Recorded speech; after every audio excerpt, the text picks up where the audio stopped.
Assalamualaikum warahmatullahi wabarakatuh.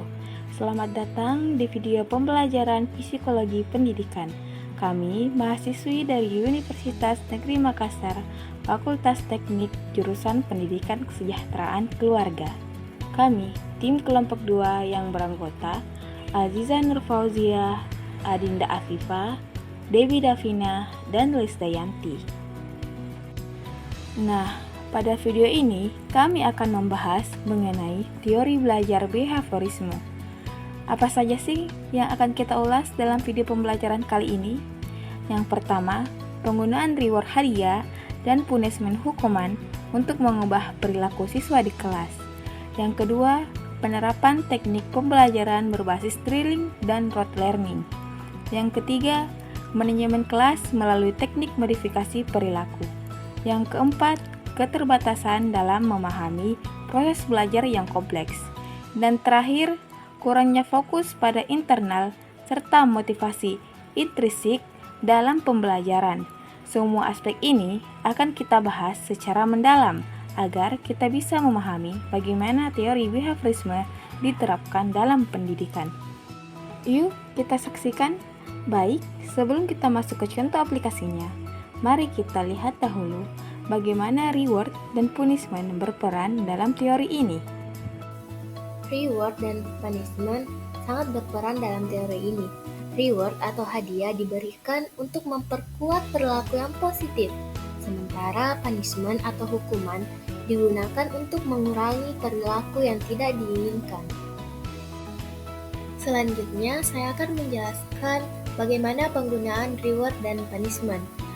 Contohnya yang pertama dari penggunaan reward, yaitu memberikan pujian kepada siswa yang berhasil menjawab pertanyaan di kelas. Ini dapat memotivasi siswa untuk terus berperilaku baik. Lalu selanjutnya yaitu contoh dari punishment, yaitu hukuman yang diberikan harus bersifat edukatif, misalnya memberikan tugas tambahan, bukan hukuman fisik atau menghukum secara emosional. Setelah memahami peran reward dan punishment, sekarang mari kita lihat salah satu metode pengajaran yang sering dikaitkan dengan teori behaviorisme, yaitu metode drill dan rote learning. Kedua metode ini menekankan pada pengulangan untuk memperkuat keterampilan dan pengetahuan.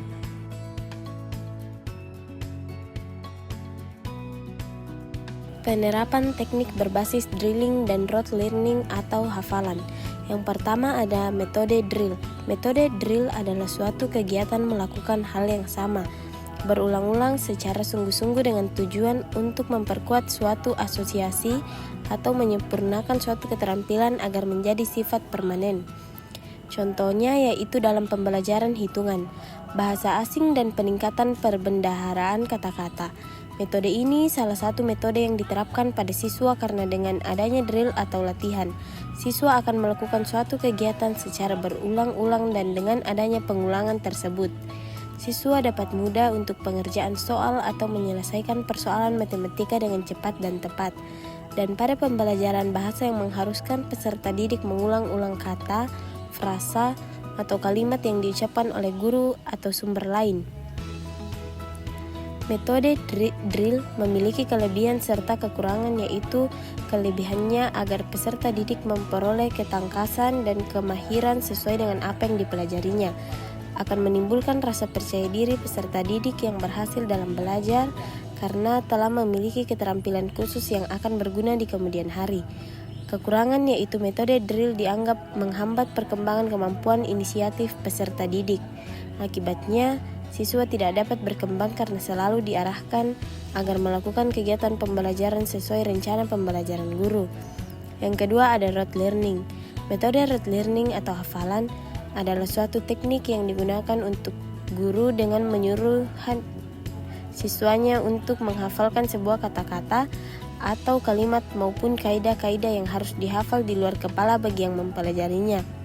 Contohnya yaitu siswa menghafal rumus luas dan volume berbagai bentuk geometri seperti lingkaran, kubus, dan prisma, tanpa mempelajari bagaimana rumus itu berasal. Dan siswa mengingat tanggal-tanggal penting dalam sejarah, seperti tahun kemerdekaan suatu negara atau tahun terjadinya peristiwa bersejarah. Adapun kelebihan dan kekurangannya adalah kelebihannya memungkinkan untuk melakukan pengecekan daya ingat di dalam menghafal. Kekurangannya memungkinkan siswa untuk menyimpang dari lingkup bahan ajar yang dipelajari.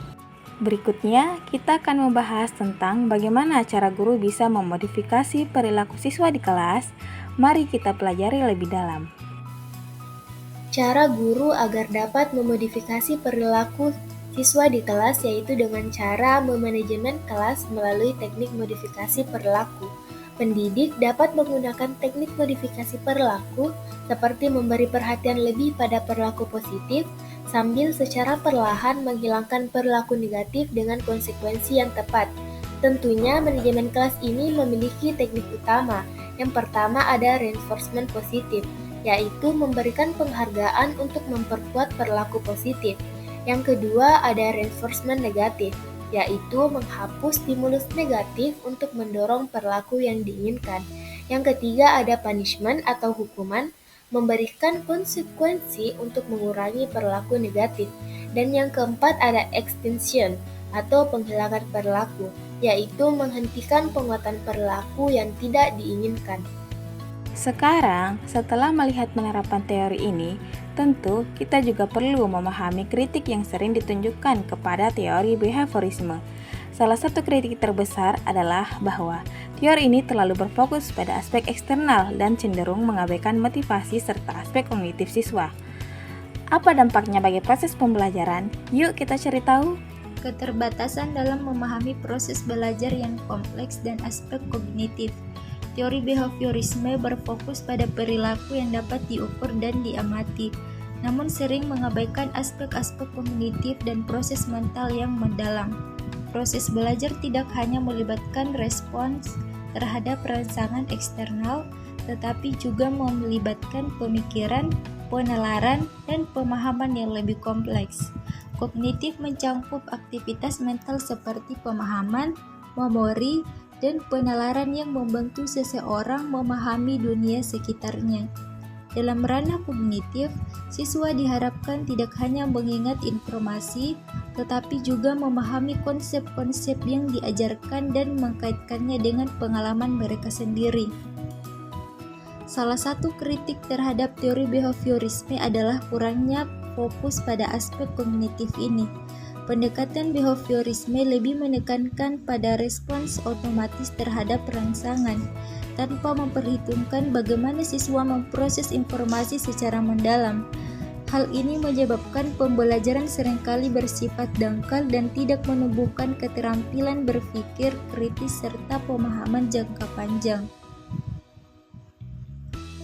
Untuk mengatasi keterbatasan ini, teori belajar yang lebih menekankan pada proses mental siswa, seperti teori kognitif dan konstruktivisme, perlu dikombinasikan dengan pendekatan behavioristik untuk menciptakan pengalaman belajar yang lebih komprehensif. Kurangnya fokus pada faktor internal dan motivasi intrinsik dalam pembelajaran.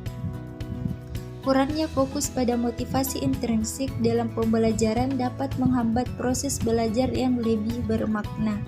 Motivasi intrinsik memainkan peran penting dalam pembelajaran yang efektif, karena mendorong siswa untuk belajar dengan kesadaran diri dan rasa ingin tahu tanpa mengandalkan imbalan eksternal.